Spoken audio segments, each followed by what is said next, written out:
Abandoned giant baby raised by residents. Though he's still just a baby, but it takes 5 people to mend his nappies. It takes 9 people to finish his socks. When he wants to rest after lunch, a team of sleepers hypnotized him until he falls asleep. Under the village's careful care, the baby grew up quickly. It was time for him to go to school. He went to the classroom with the children. Because of his size, he sat outside. He was the first to answer the teacher's questions. Teachers were always startled by his behavior, but as time goes by, he got used to the way he went to school. When the bell rang, the kids would run to the pool for a swim. The kids would ask their giants to join them. He couldn't wait to get out of his clothes. He wanted to get in the water as much as the other kids. When the children saw the giant, they went back to the shore. Otherwise, they would have been crushed by him. But they didn't hate him. Instead, they used his body for diving. And then it was winter. The giant's foster father dressed up as Father Christmas. He gave the children presents, and the villagers gave him a giant axe. They hoped he'd become a great woodworker. The strong giant swung the axe. Soon he was chopping down trees, and he could stack them in neat sections. Everyone in the village had a cabin because of him. And after that,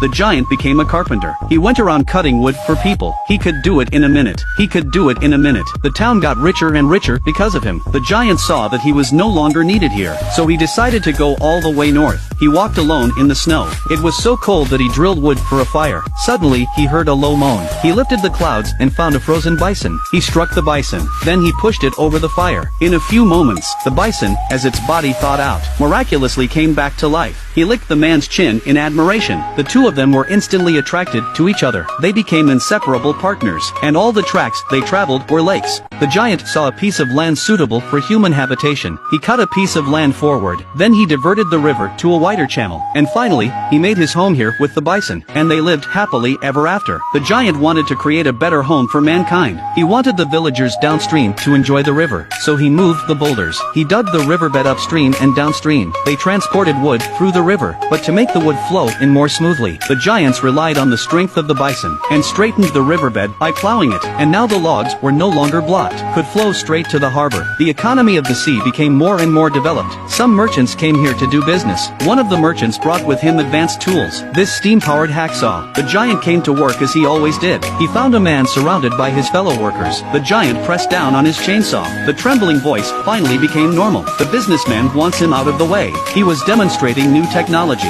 He blew wood chips in his face. The bison on the sidelines looked offended, and the giant was annoyed. He almost hit him with his axe. The merchant saw that he was not to be trifled with, so he climbed up the trunk of a tree and confronted him. They decided to have a competition. Whoever cuts the most wood in a minute wins, and the loser would have to leave. The giant happily agreed. A gun went off. They cut the wood very fast. The workers shouted and cheered for the giant. The train pulls a fallen log. The bison picked up the trees with their feet. No one is allowed to overtake the other, and their speed is the same. The last shot is fired. The race is over. The referee takes the rope and measures the height. Watching the timber go up into the sky, he's got a big head. He doesn't know who's better. The referee announced that the giant's timber was 998 meters high. Then he jumped onto the merchant's woodpile. He measured it carefully and found that he was 1 meter taller than the giant. Everyone was amazed. The giant had really done the town a favor. The merchant was only motivated by profit, but he kept his bet. He left with the bison.